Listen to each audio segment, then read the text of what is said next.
Hello, everybody. Welcome to Thursday. The S&P 500 was down 0.3% today.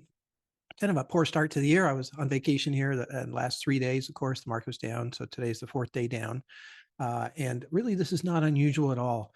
What's happening is that, we had such a big year last year. Again, the S&P 500 was up over 24% last year. And you got, especially the tech stock arena had even higher rates of return. And so what people do or funds do or pensions do or what have you that have to deal with tax situations, they generally will wait until the beginning of this year to take those gains. It just allows them the rest of the year to try to find maybe capture some losses and offset those gains. It's better than taking them right at the end of last year or the fourth quarter of last year, because then you have to pay taxes on them right away. And even if you can't find losses, which would be a good thing in a lot of ways, at least the taxes aren't owed for quite a while. And so what we see here is basically profit taking, in my opinion. You're going to attach a lot of different news to the motion of the market. That happens all the time. But really, this should last a week or two at the most. This generally happens after a big up year. It doesn't obviously happen as often after a big down year. And so, should be over fairly soon. And I think it's also pretty healthy. I've been saying this for a while. We got really close, a couple times to breaking into the all-time high, and that's very common. You kind of get up there and then kind of come back down. And sometimes when you come back down, it kind of gets people excited. Oh, hey, that's a good price. I'm going to buy that, and starts to create a momentum of money coming in. And people that maybe missed out on some of the uprun, at the end of last year, think, okay, now I can get back in there and make some money as far as that goes. So it is important that we do break into the new high.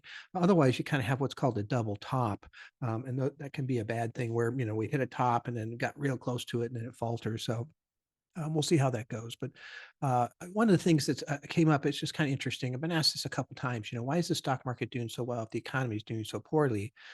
Two things. Number one, the stock market is a forward-looking indicator. It looks to the future. So if the stock market is going up, you can expect a higher and better economy coming. The stock market is one of the 10, at least the S&P 500 is one of the 10 leading economic indicators in that basket, a very important basket. And so that's a good thing to know. And then secondly, the economy isn't that bad. It's weird. I keep hearing that actually. You just had a gross domestic product growth in the third quarter of almost 5%, which is way higher than average. And then we have really low unemployment.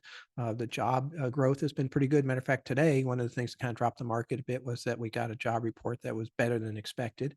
Earnings were reduced on the expectations, but the companies still beat those expectations a large margin, actually. And so, I can go on and on. There's a whole bunch of things going on here that are actually pretty good in the economy right now, and that's why the market had been coming up since last October of 2022, is because of this. And so it's kind of signaling that the economy is good, and retail sales continue, the pent-up demand's there, people are traveling a lot, those types of things. So anyway, things are okay. We'll see what happens. Expect, some more softness here, just as this profit taking continues. There was some great profits last year in some specific areas that we can see, that are really getting hit harder this year because of that, which is fine.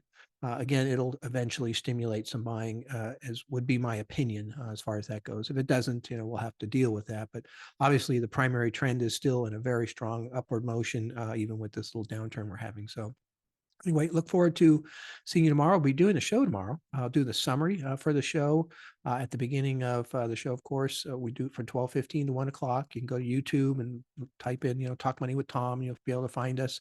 It's live. You can ask questions, watch the summary, those types of things. So anyway, look forward to seeing you tomorrow. Thank you very much.